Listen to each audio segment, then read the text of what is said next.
Kementerian Agama Provinsi Jawa Barat, Bapak Dr. Haji Yusuf MPD, dan yang kita hormati narasumber kita Ibu Diplom Engineer Lili S. Wasitova, narasumber kita. Beliau adalah Direktur PT Gena Matrik Integra, alumni Technical University Braunschweig, Jerman, dan American Academy of Project Management. Juga kepada Bapak Radium Ikono PhD, Presiden Direktur, CEO dari Scooters, alumnus NTU, Singapura, Universitas of Suzuka, dan Universitas of Tokyo, Jepang. Terima kasih sudah hadir. Juga Bapak Ibu Kasih Penman Kabupaten Kota, Bapak Ibu Ketua Porjawas Kabupaten Kota, dan Bapak Ibu Kepala Madrasah Aliyah, baik negeri maupun swasta, peserta seminar yang saya hormati dan saya banggakan. Alhamdulillah, puji syukur kehadirat Allah Subhanahu wa Ta'ala pada hari ini, hari Selasa tanggal 2 Januari 2021, kita bersama-sama bisa bersua walaupun secara virtual di acara webinar tips and trik kuliah S1 di luar negeri. Dan semoga kita semua selalu dalam kondisi sehat walafiat, dijauhkan dari segala penyakit dan mara bahaya. Dan semoga kegiatan kita pada hari ini memberi manfaat dan selalu dalam keberkahan. Dan tidak lupa sholawat dan salam selalu tercurah kepada Nabi kita, junjungan kita, Nabi Muhammad SAW, kepada keluarganya, sahabatnya, dan kepada umatnya sampai akhir zaman. Dan semoga kita semua mendapat syafaat beliau di akhirat kelak. Amin, amin, ya rabbal alamin. Bapak Ibu yang berbahagia, sebelum memulai kegiatan, marilah kita bersama-sama membaca basmalah. Bismillahirrahmanirrahim. Kelihatan suara saya terdengar? Baik. Alhamdulillah. Kelihatan Ibu, very clearly, mangga. Ya. Assalamualaikum warahmatullahi wabarakatuh. Salam sejahtera buat kita semua. Om Swastiastu, Namo Buddhaya, salam kebajikan. Sebenarnya sebelumnya terima kasih banyak kepada sahabat saya, Pak Kakanwil Kemenak Jawa Barat yang mengundang saya untuk berbagi. Mungkin di sini juga saya haturkan terima kasih kepada bapak-bapak, pada ibu-ibu, bapak-bapak kasih dan segala semua yang terlibat dalam pendidikan madrasah di Jawa Barat. Senang sekali rasanya saya bisa hadir di sini untuk mungkin sekedar berbagi dan juga memberikan banyak kisi-kisi karena ini kan saya akan berbicara dengan para pengemban atau pendidiknya ya. Kurang lebih begitu betul ya Bu Evi ya? Baik. Jadi di sini saya mungkin tidak banyak memberikan kiat-kiat secara pedagogi, cuman lebih banyak dari pengalaman saya sendiri. Nama saya Lili Wasitova.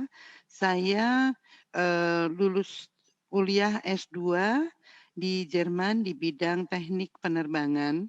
Kebetulan pada waktu itu saya memang dikirim oleh pemerintah dalam rangka mendukung percepatan pembangunan industri di Indonesia, khususnya di industri dirgantara. Jadi saya memang mengambil jurusan teknik penerbangan, khususnya rancang bangun dan rekayasa pesawat, kurang lebih seperti itu. Nah, di sini saya mungkin akan sedikit banyaknya sebelum memulai saya harus, kok saya nggak bisa page down? Ya, oke. Di sini saya akan memulai bagaimana sebenarnya awal muasal membangun satu motivasi yang kuat di saat kita memutuskan untuk bersekolah di negeri jiran, ya, manapun itu. Saya selalu bersyukur bahwa lebih banyak faktor orang tua yang berperan pada waktu itu banyak sekali menanamkan akar budaya Nusantara buat saya. Kebetulan orang tua saya dari Jawa Timur, Jadi kami sering sekali, menggali cerita apapun yang belum tidak diberikan di sekolah.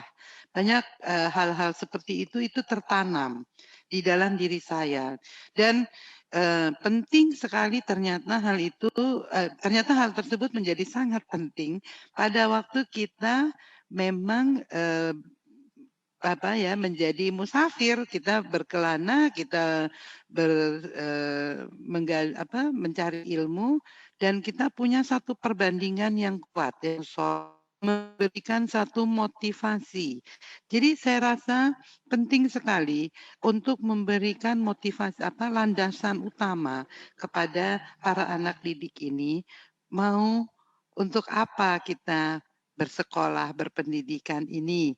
Itulah yang salah satu, hal, yang saya rasa sangat mendasar dan bagi saya, melakukan, suatu penelitian dan itu tidak menjadi sulit, apapun yang mungkin secara teknis sulit bagi banyak orang menjadi tidak sulit karena terobati, karena saya punya motivasi yang cukup untuk mengalahkan kendala yang dihadapi. Jadi itu salah satu catatan.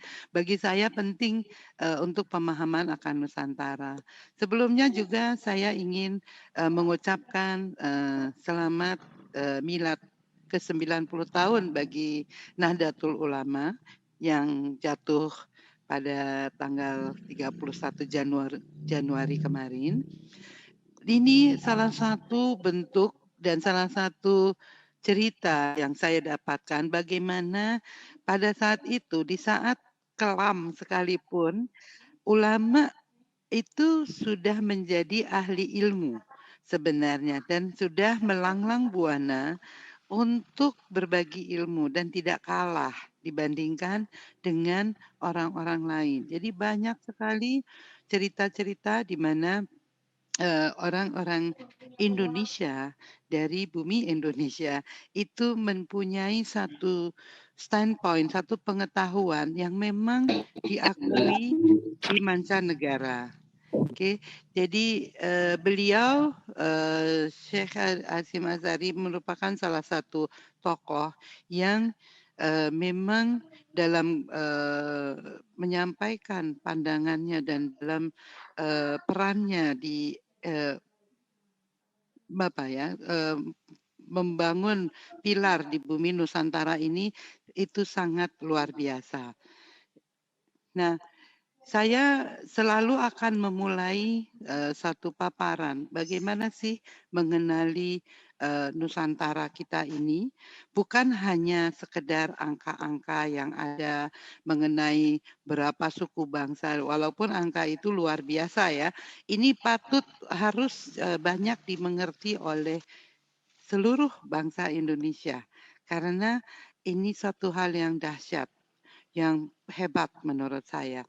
Ya, 1.340 suku itu bukan satu hal yang ada tidak ada tempat di manapun di seluruh dunia yang punya hal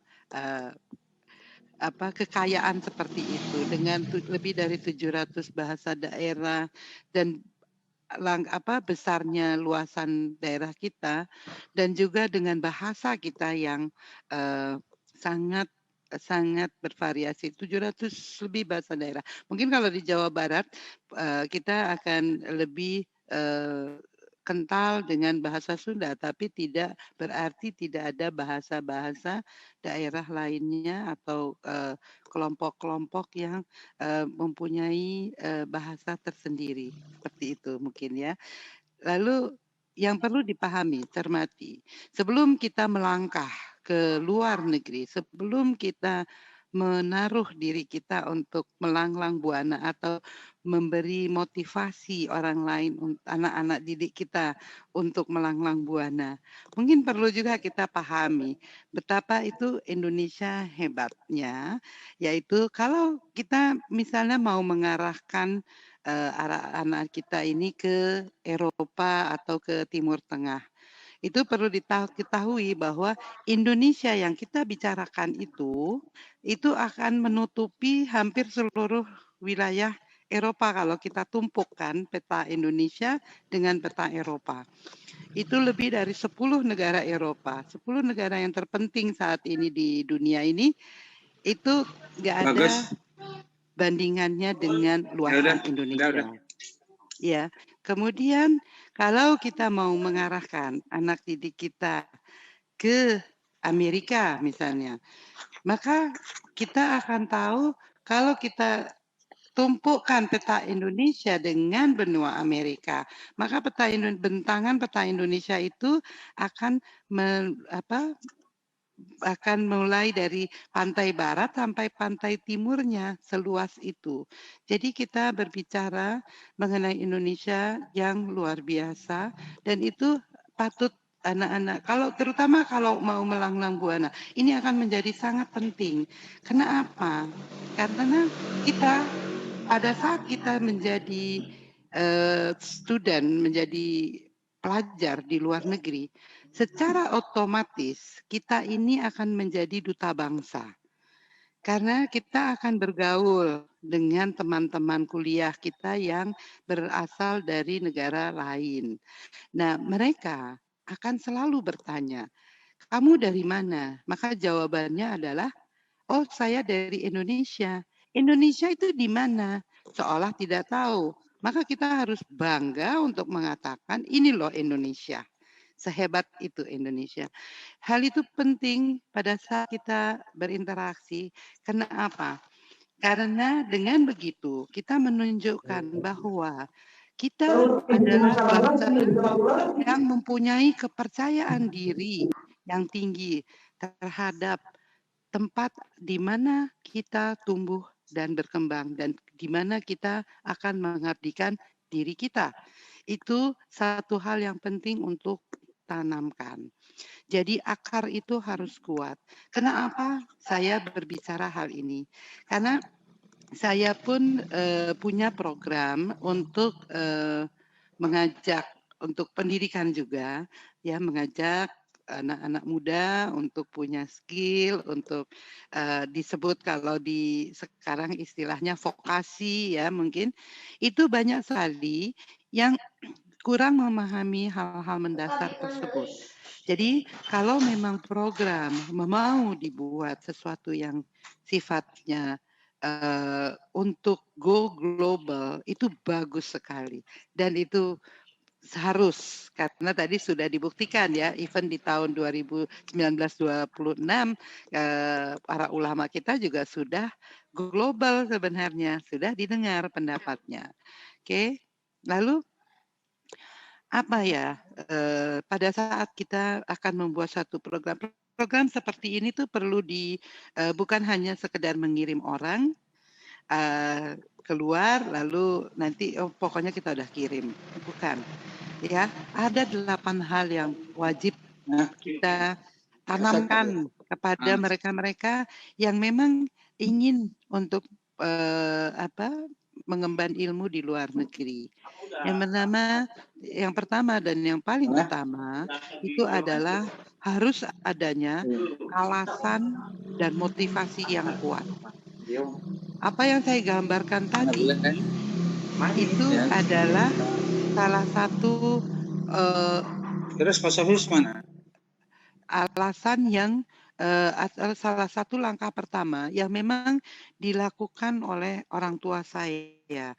Kebetulan orang tua saya sudah juga merupakan angkatan pertama di saat Republik ini mengirimkan mahasiswa-mahasiswa untuk mengemban ilmu di luar negeri dan khususnya di bidang teknologi. Jadi saya sebenarnya melanjutkan langkah almarhum ayah saya pada waktu itu. Jadi motivasi itu secara tidak langsung ditanamkan dari saya kecil.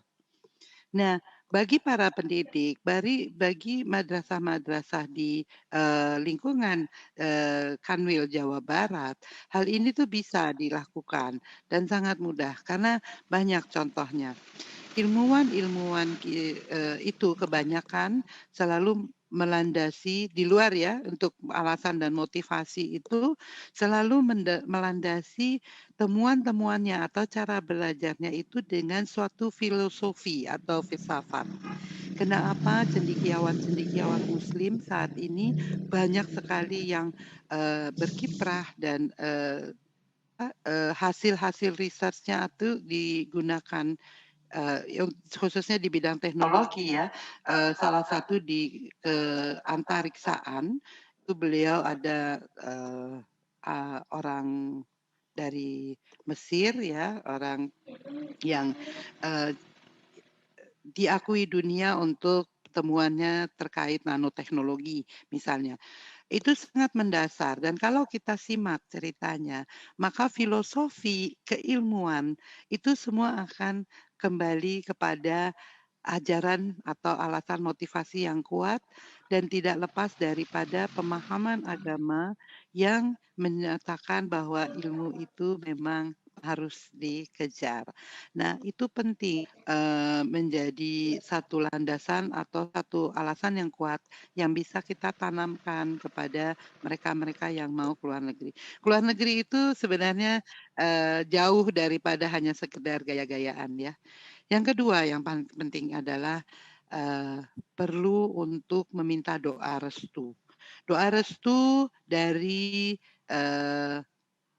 orang tua, doa restu daripada tetua, doa restu daripada siapapun yang memilih kita atau mengirimkan kita ke luar negeri. Itu jauh lebih, itu satu hal yang menurut saya sangat-sangat fundamental. Yang dua hal ini adalah satu hal yang sifatnya batiniah ya, satu hal yang sifatnya lebih ke dalam. Bukan satu skill tersendiri yang perlu dimiliki oleh siswa atau calon siswa yang punya keinginan untuk belajar ke luar negeri. Kalau kemudian alasan hal ketiga yang perlu diperhatikan adalah mengikuti kursus bahasa. Sedini mungkin kita perlu mengajarkan anak didik kita untuk menguasai bahasa asing. Di era global saat ini perlu setidaknya menguasai 3 bahasa asing di samping bahasa ibu kita sendiri, bahasa Indonesia. Ini saya pernah sampaikan dan ada studi akademik yang mengatakan demikian bahwa kemampuan berbahasa seseorang akan meningkatkan intelektualitas mereka. Jadi bukan hanya mengetahui misalnya dalam hal bukan hanya bisa membaca huruf Arabnya, tapi menguasai bahasanya seperti sahabat saya Mas Adip atau Pak Kanwil. Pak Kanwil ya itu penting sekali. Jadi kita tidak mudah akan terkena dengan ibaratnya yang dibilang hanya menelan mentah-mentah satu berita, tapi kita bisa memahami apakah satu berita itu memang relevan atau tidak. Itu sebenarnya hanya dari sekedar struktur bahasanya aja itu bisa dianalisa. Oke. Lalu hal keempat yang perlu diperhatikan itu adalah mempelajari budaya negara yang dituju. Kebetulan pada waktu itu saya dikirim belajar di Jerman ya, di Eropa. Dan sebelum saya berangkat ke sana untuk belajar, untuk tugas belajar, saya sudah beberapa kali ke Eropa sebelumnya. Jadi, itu adalah salah satu proses belajar saya pada waktu itu untuk bisa mengenali budaya negara yang saya tuju atau lingkungannya. Jadi itu agak sedikit mempermudah saya dalam akhirnya saya berinteraksi dengan lingkungan saya, dalam saya memahami pola pikir dan, pola kerja, mereka-mereka yang di era. Hal ini penting, kenapa? Kenapa di sana sebatas menunjukkan bahwa memang kita, berinteraksi dan kita bisa menghormati dan respect terhadap mereka-mereka, walaupun mereka punya mungkin cara kerja yang berbeda.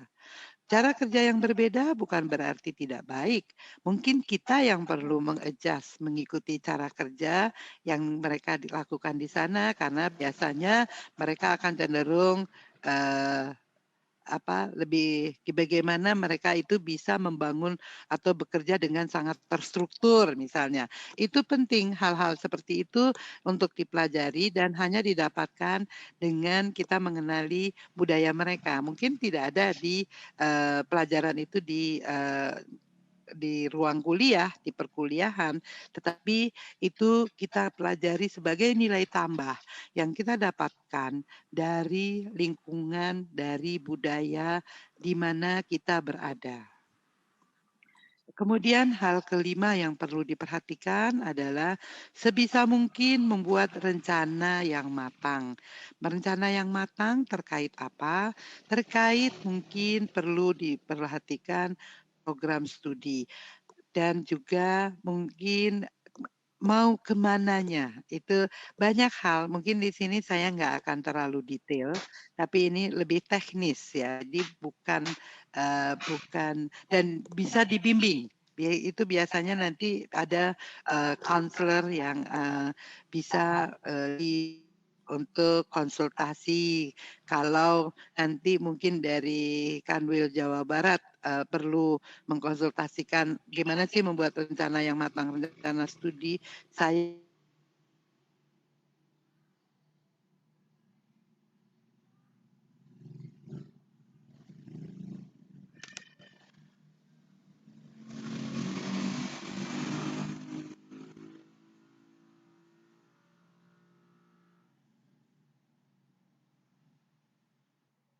di saat kita ada di negara orang, di saat kita menghadapi pembelajaran materi atau lingkungan yang baru, maka kita akan mempunyai satu hubungan yang sangat-sangat kuat secara vertikal.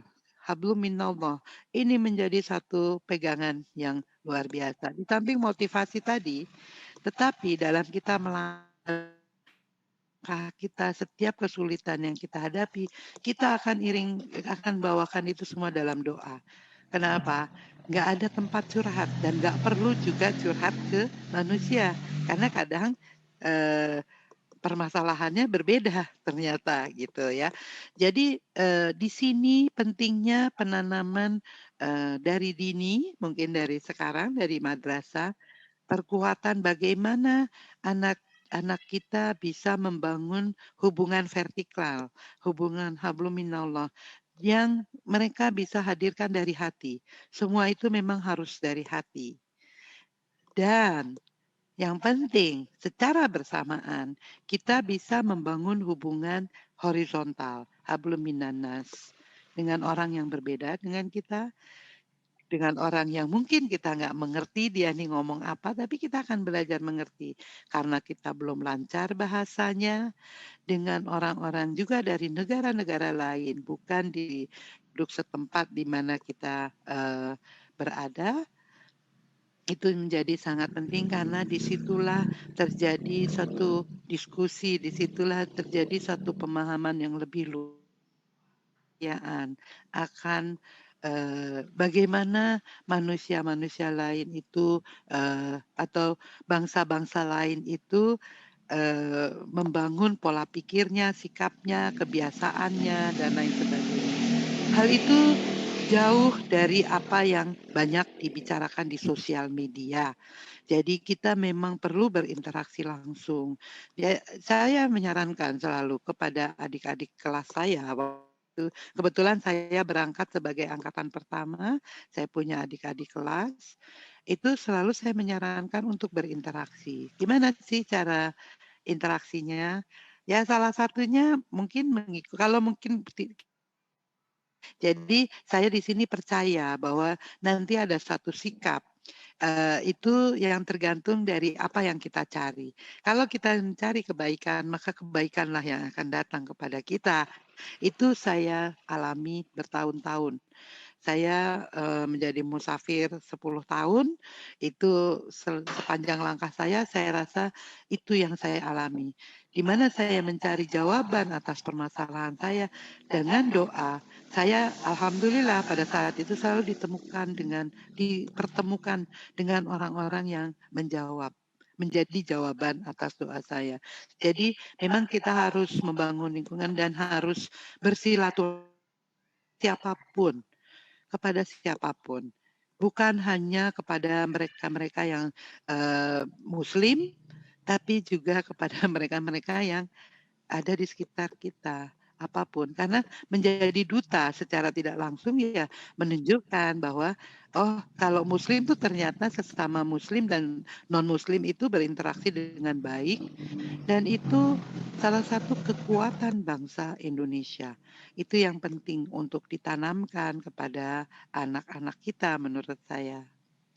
Yang kemudian hal ketujuh yang perlu dipersiapkan adalah persiapkan mental tangguh, nggak lembeng, nggak usah curhat, nggak usah. Betul-betul tadi, kalau kita berhasil membangun hubungan vertikal, hablum minallah, dan juga kita punya silaturahmi yang baik dan hubungan horizontal yang baik, dan kita mau bekerja keras dan melakukan extra miles istilahnya ya, melakukan hal yang lebih. Kita sedang mempersiapkan diri kita untuk memiliki mental yang tangguh, mental yang pantang menyerah, mental yang, apa, bisa diandalkan. Bisa diandalkan oleh siapa? Oleh diri kita sendiri utamanya, kemudian oleh saudara kita, lingkungan kita, keluarga kita, kemudian akan makin luas. Mungkin akan nantinya diandalkan oleh masyarakat, oleh bangsa, oleh negara. Hal-hal tersebut menjadi sangat penting dan itu bukan sesuatu hal yang dipelajari secara akademik, dipelajari di bangku kuliah, tetapi dipersiapkan. Hal-hal apa yang contohnya seperti mempersiapkan mental tangguh yang kita lakukan atau saya lah ya, saya berbagi sedikit, yaitu dari awal saya masuk, menjadi, mahasiswa di Jerman, saya itu tidak pernah tidak mencari kesempatan untuk pertama bekerja itu membuat saya bisa nabung untuk pulang ke Indonesia kalau saat liburan atau saya perlu, silaturahmi ke negara-negara lain pun saya bisa tanpa harus membebani orang tua dan tanpa harus membebani, eee, biaya beasiswa yang sudah saya terima. Jadi tapi di samping itu ternyata saya mendapatkan banyak sekali, hal-hal positif. Saya selalu berinteraksi dengan, lingkungan, di mana contohnya salah satu yang hal pertama yang saya lakukan dan ditawarkan pada waktu itu adalah menjadi SPG, menjadi, sales promotion girl, menawarkan produk Indonesia di satu, mall yang besar di kota saya waktu itu. Bahasa Jerman saya belum lancar, produknya saya nggak ngerti. Tetapi pada waktu ditawarkan saya menerima.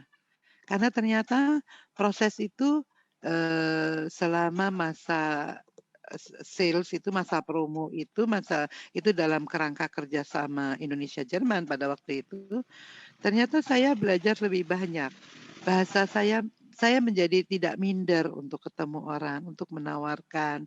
Bahasa saya menjadi lebih baik.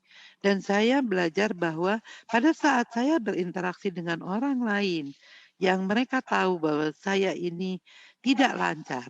Ternyata orang Jerman, penduduk orang-orang setempat itu sangat-sangat perhatian dan sangat sabar. Yang mana hal itu tidak akan kita temukan kalau kita tidak berani berinteraksi dengan mereka. Dan di situ mempersiapkan saya untuk akhirnya di saat penghujung masa studi saya menjadi translator interaktif bagi hubungan bilateral waktu itu. Tapi latihannya memang mulai dari hal-hal yang kecil-kecil. Lalu antara ke-8 yang perlu dipersiapkan adalah biaya untuk hidup di luar negeri. Hal ini bisa dilakukan bermacam-macam. Biaya ini pertama hanya perlu dikalkulasi, lalu dihitung. Kita tahu kalau memang ada program beasiswa kita akan dapat beasiswa, kalaupun tidak jalan keluarnya seperti apa.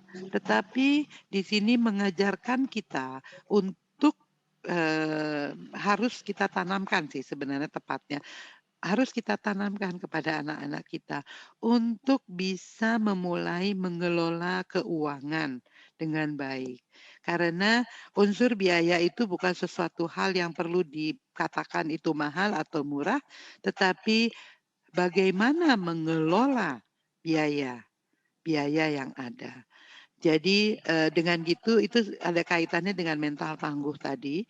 Jadi bukan untuk dipermasalahkan sesuatu itu mahal, murah, susah atau mudah, tetapi bagaimana mengelolanya. Nah, di sini dengan kita mulai menghitung, kita akan bisa melihat peluang-peluang di mana kita bisa mendapatkan tambahan biaya seperti tadi yang saya bilang, dengan saya bekerja dimulai dari seperti itu sampai saya bisa bekerja, menabung dan menghasilkan saya punya landasan yang cukup kuat pada waktu saya pulang ke Indonesia tanpa harus kembali membebani orang tua. Hal-hal seperti itu bisa dilakukan. Tetapi memang butuh satu sikap. Di sini semua yang saya sampaikan adalah 8 hal yang diperhatikan kita sebagai individunya, sebagai insannya, atau kita sebagai pendidik yang akan menyiapkan insan-insan Indonesia tangguh ke depannya. Hal ini tidak akan lepas. Saya belum bercerita masalah teknis bagaimana perkuliahan ya. Lalu kemudian hal penting ini kemanapun kita mau pergi, mau mengirimkan siswa-siswa kita, itu harus ada 8 hal-hal yang perlu administratif sifatnya ya, hal administratif. Itu yang perlu diperhatikan dan sangat cermat dan perlu satu pelatihan tersendiri. Hal ini menjadi satu catatan buat saya karena ternyata saya menemukan kenyataan banyak sekali orang Indonesia yang sangat tidak memperhatikan hal-hal administratif ini dan tidak apik ya dalam arti kata itu menyimpan dokumen. Kalau di Jerman hal ini menjadi sangat penting bukan jika penting sekali sebenarnya. Nah ini sedikit catatan dari saya hal administratif ini, yaitu pertama mempersiapkan dokumen-dokumen pendukung itu dari dini. Nggak ada yang bisa ada shortcut gitu ya, ada jalan pintas untuk dokumen, enggak. Kita perlu tahu dan dipersiapkan dokumen seperti kita mengetahui bagaimana aplikasi visa, dokumen-dokumen kita bukan hanya ijazah, tapi paspor dan surat lahir segala macam lah. Itu penting, hal-hal itu penting dan itu ada checklistnya nggak masalah. Lalu di saat sekarang, di zaman saya belum ada, tapi saat sekarang yang juga penting itu adalah membuat motivation letter. Kenapa saya tahu ini? Karena saya mengirimkan anak saya, kemudian jadi sekarang anak saya generasi berikut, jadi kita udah generasi ketiga yang akhirnya saya kirim juga untuk studi di luar negeri, kembali ke Jerman. Nah, di zaman anak saya ini ternyata membuat motivation letter ini menjadi penting. Kita perlu latih anak-anak kita untuk membuat motivation letter. Apa sih yang memotivasi, bagaimana strukturnya. Jangan menyontek gitu, karena itu akan ketahuan hal-hal yang seperti itu. Itu untuk dicatat di sini. Lalu administratif lainnya, kalau memang ada sponsor, kita cari surat sponsornya, dan kita perlu sudah mendata situs-situs pendaftaran, karena semua pendaftaran sekarang ini hampir semua university di luar negeri itu sudah membuka pendaftarannya online dan bebas biaya. Perlu, walaupun ada yang melakukan atau membantu, tapi baiknya perlu untuk tahu situs-situs itu dan perlu untuk memahami persyaratan-persyaratan yang ada. Karena di dalam situs-situs tersebut ada hal kemudian, yaitu bahwa ada tanggal-tanggal ini yang perlu ditaati, dicermati. Kenapa? Tenggat waktu di luar, dimanapun yang saya tahu ya, tidak hanya di Eropa, di Timur Tengah maupun di Asia atau di Amerika, tenggat waktu, tanggal-tanggal yang tercantum itu sudah masuk dalam kalender pendidikan mereka itu tahunan. Bukan hanya pada tahun yang berjalan, dan itu perlu dipatuhi. Dan kalau kita misalnya lewat sehari 2 hari itu, waduh, itu sulitnya minta ampun. Itu memang harus perlu dicermati dengan baik ya. Dan biasanya kita tenggat waktu yang ada ini perlu kita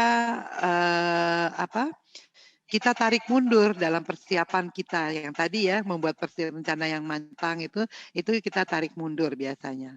Kelengkapan persyaratan juga menjadi penting, dan kita harus sudah membuat rencana untuk mengirimkan persyaratan pendaftaran sebelum masa tenggat. Kenapa? Karena kita perlu perhitungkan juga, walaupun ada ini online ya, itu kadang kendala teknis seperti hari ini kita mau webinar.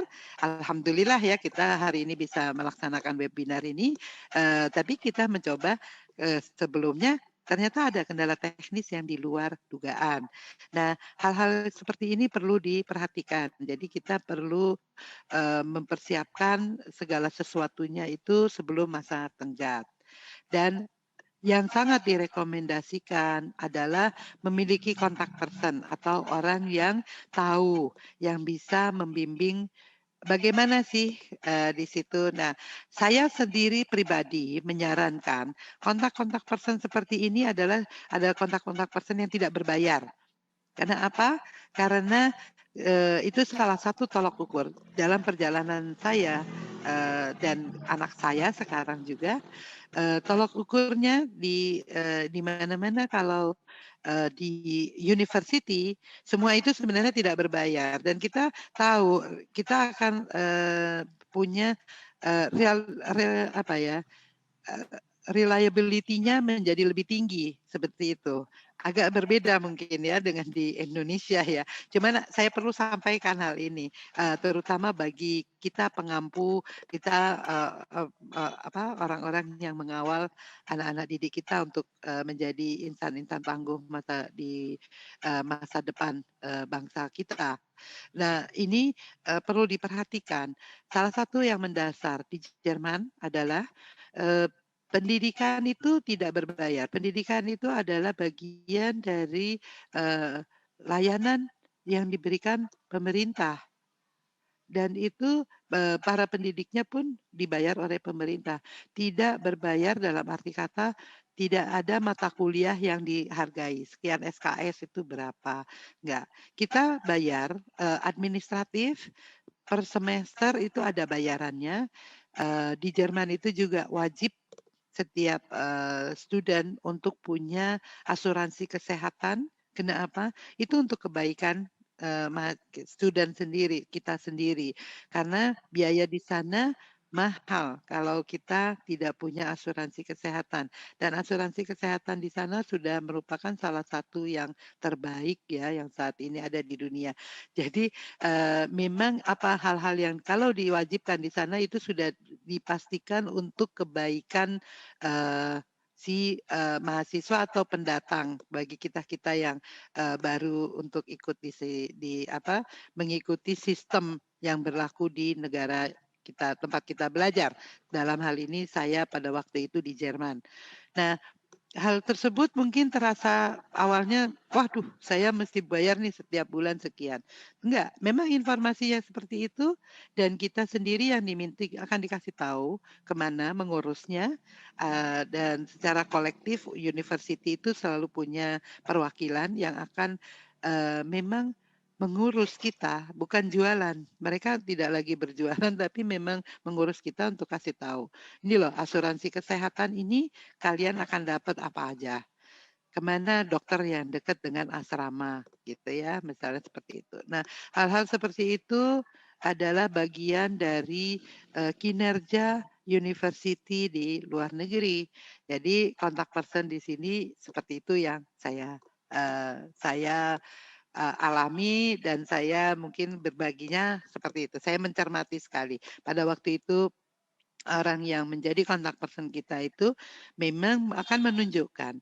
Dan jangan berharap dan kita juga alhamdulillah pada waktu saya muda dan jadi student waktu itu, saya tidak pernah berharap bahwa ada orang lain yang mengerjakan hal tersebut untuk saya, hal-hal administratif ini. Karena saya selalu di-encourage, selalu disemangati untuk melakukannya sendiri. Dan ternyata memang hal administratif ini bukan birokratis. Hanya kita memang kita perlu tahu kemana, dan tidak ada yang memakan waktu atau mempersulit kita dalam prosesnya.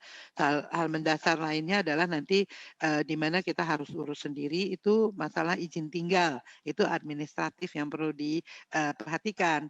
Nah, itu juga biasanya kontak person inilah yang akan memberitahu kemana kita harus melangkah. Oke, saya rasa itu yang bisa saya sampaikan ya. Di sini saya membandingkan. Ini saya ambil dari website dari salah satu madrasah di mana di era digital ini menyenangkan ya untuk melihat bahwa para siswa-siswi juga sudah mulai lebih digital mindset ya, udah bekerja dengan laptop dan bisa pastinya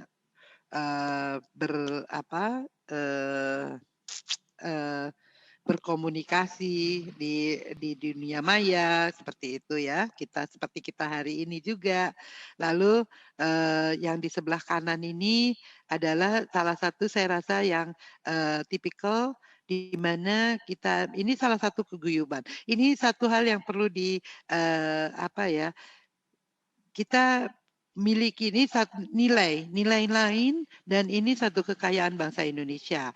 Kita masih memiliki cara berkomunikasi seperti ini di mana kepatuhan itu ada dan komunikasi pada saat kita memberikan pembekalan kebanyakan satu arah ya seperti ini. Saya bandingkan dengan suasana perkuliahan di luar. Ini kurang lebih suasana kuliah saya sama anak saya nggak beda yang sebelah kiri ini. Ini yang kuliah umum, di mana mungkin sekitar 350 mahasiswa ada di ruangan tersebut ya, disebut auditorium maksimum biasanya. Dan cara berkuliah pun seperti ini, kita melihat profesornya ada di ujung sini, ini papannya ya. Walaupun dia digital atau tidak, pada waktu zaman saya belum digital ya, itu tetap kita semua mengarah ke sini dan kita tidak pakai alat bantu lain. Jadi mau nggak mau kita menyimak. Dibayangkan 350 orang semua menyimak profesor yang satu di sini. Tapi sifatnya tidak ada paksaan. Oke, salah satu yang mendasar masalah disiplin ya di sini. kami kuliah itu tidak ada absensi pada waktu itu. Jadi kita kuliah datang, hadir, masuk ke ruang kelas itu karena kesadaran kita. Jadi kita memang mau belajar, kan kita akan merasa rugi kalau kita nggak masuk. Ya, mau cuaca di luar itu, mau dia badai salju, mau angin, mau panas, mau apa, kita hadir di ruangan. Ya, nah bisa dibayangkan dengan kondisi cuaca apapun, tapi kita menyimak. Sekarang anak sekarang karena materi sudah diberikan kebanyakan digital, di zaman saya semua masih kertas. Jadi kita masih bawa itu kertasnya ya, masih atau kita harus mencatat karena tidak diberi diktat misalnya seperti itu. Nah, lalu kemudian kuliah jurusan ini sifatnya seperti ini. Tidak ada lagi komunikasi satu arah. Di saat sudah masuk kuliah jurusan ini semuanya diskusi. Kita di-encourage untuk berdiskusi. Masalahnya kita ngerti, nggak ngerti. Kalaupun kita nggak ngerti, kita katakan kita tidak mengerti dan kita mendiskusikan ketidakmengertian kita. Jadi komunikasi yang dibangun adalah komunikasi dua arah. Maka di sini penting sekali tadi yang saya bilang untuk bisa membangun hubungan. Karena berkomunikasi di sini itu untuk kebaikan kita sendiri, untuk kita melatih diri kita mempunyai satu struktur pola pikir atau lisan yang kita menjadi lebih baik kalau atau bisa dimengerti oleh lawan bicara kita atau oleh audiens kita. Nah, ini penting hal-hal yang penting masalah komunikasi ini. Jadi membangun hubungan tadi dampaknya nanti akan ada di masalah komunikasi. Ada nggak yang gagal membangun masalah komunikasi? Sayang sekali saya harus bilang banyak yang gagal. Karena apa? Karena mereka akan cenderung berkelompok hanya dengan kelompoknya. Nanti mereka sepaham hanya dengan kelompoknya.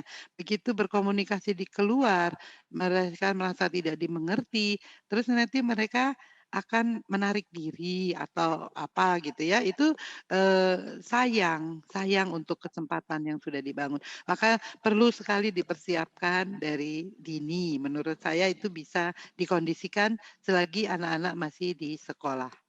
Nah, ini salah satu contoh, ini anak saya pada waktu lulus S1, alhamdulillah dia berhasil menyelesaikan S1-nya, sekarang sedang melanjutkan S2 dengan rektor dari Universitas Bonn di Jerman. Dan dia sendiri mengalami hal yang sama, melakukan hal yang sama, belajar hal, membangun komunikasi, membangun itu.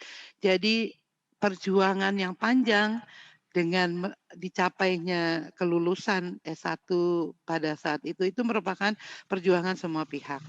Dan itu hanya langkah awal, langkah titik tolak ke perjuangan berikutnya. Jadi tidak berhenti, itu tetap berjalan sampai sekarang masih dan saya pun masih mengikuti walaupun saya di Indonesia, anak saya masih masih belajar ya, masih di luar.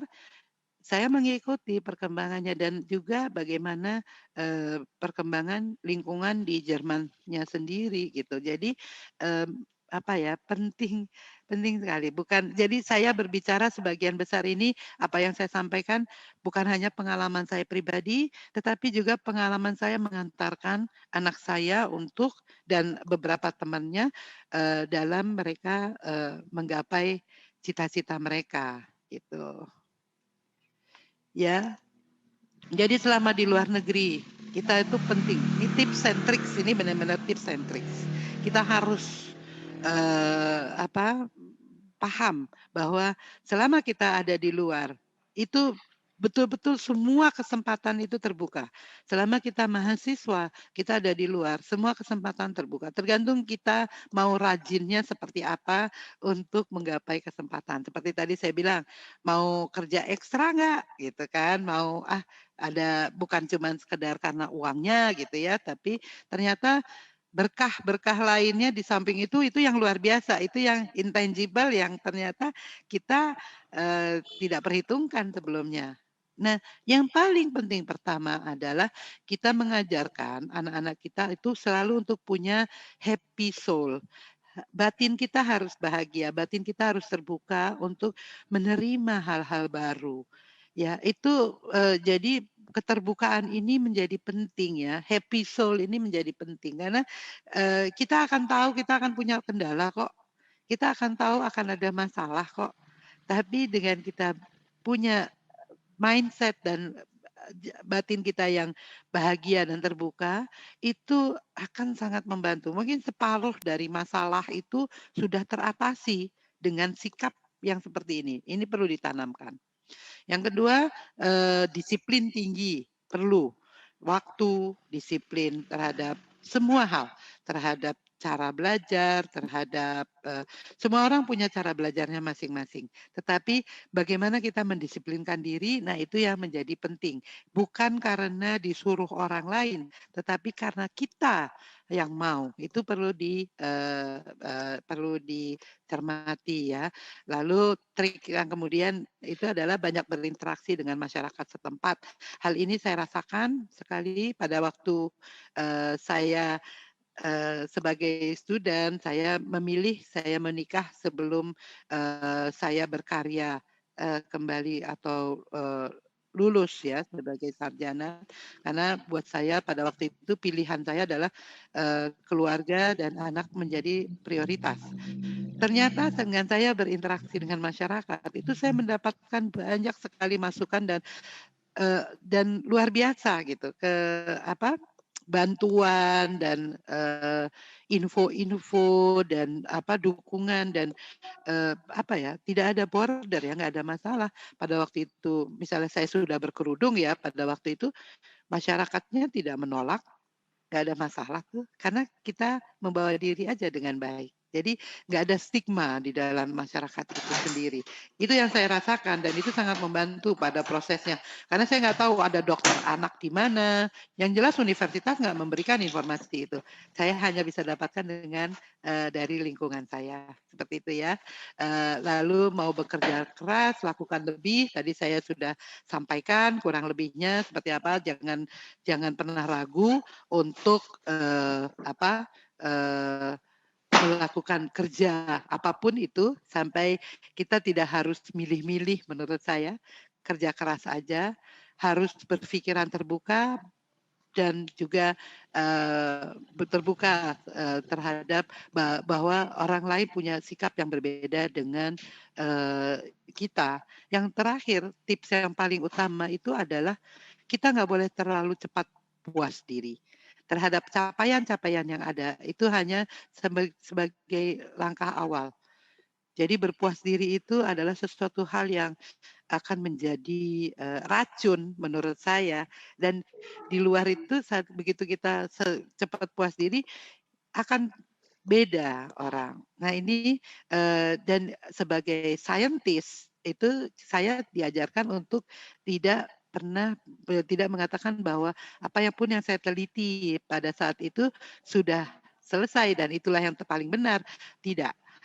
Itu kita tidak diajarkan seperti itu. Jadi kita perlu tetap bergerak, tetap mencari, tetap berdiskusi, walaupun mungkin pada satu periode kita mencapai satu capaian tolak ukur yang sesuai dengan apa yang sudah dicanangkan oleh universitas dengan kita dinyatakan lulus atau apapun. Tapi tidak berarti bahwa kita menguasai ilmunya.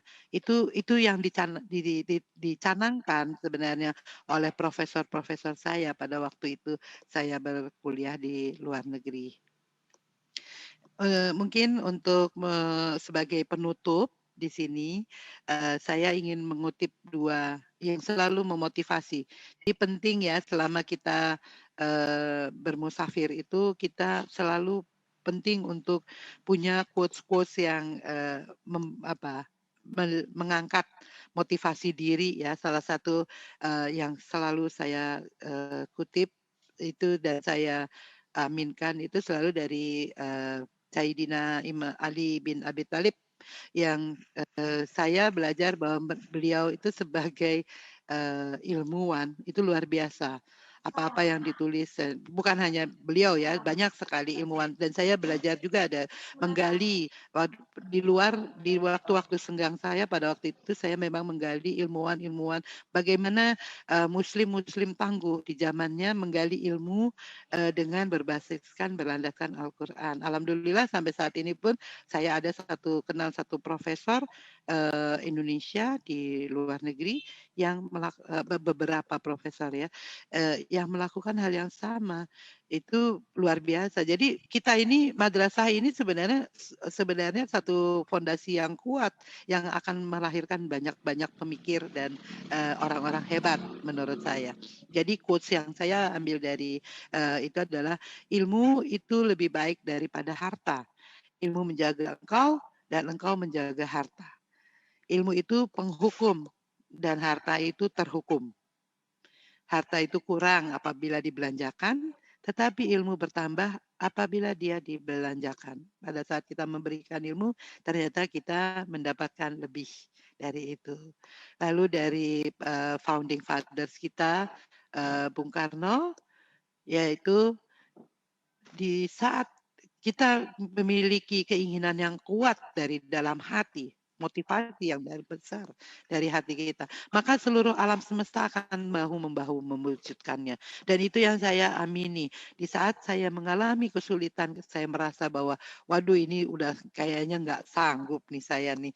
Kayak itu. Ada nggak momen-momen seperti itu? Ada. Pasti ada. Dan saya yakin semua yang pernah bersekolah di luar negeri pasti akan menghadapi momen-momen seperti itu. Mungkin nggak hanya di luar negeri, tapi di luar negeri menjadi signifikan karena lingkungannya bukan lingkungan natural kita kan sebenarnya.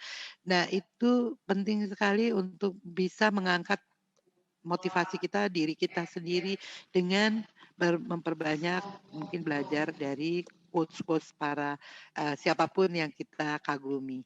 Mungkin itu sharing dari saya. Saya ucapkan terima kasih banyak. Lebih kurangnya saya mohon maaf.